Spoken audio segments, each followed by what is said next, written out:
Bardin Garden Sto.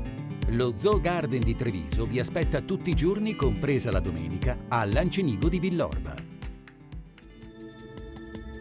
Benvenuti al meteo. Tempo sostanzialmente stabile, salvo per gli ormai consueti disturbi sui settori alpini. Ma diamo uno sguardo più approfondito alla situazione di venerdì 30 agosto.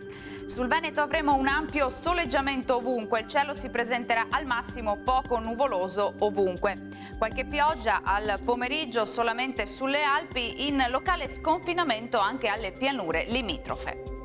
Valori termici stazionari, temperature minime tra 19 e 24 gradi, massime comprese invece tra i 29 e i 33 gradi.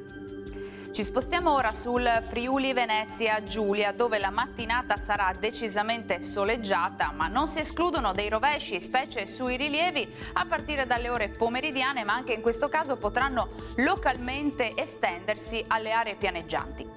Temperature minime tra 21 e 25 gradi, massime oscillanti tra i 30 e i 32 gradi.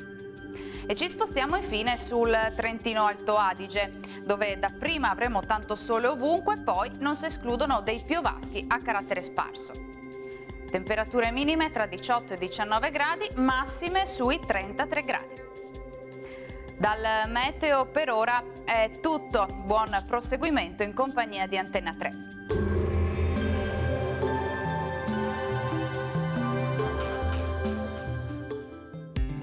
Bardin Garden Sto.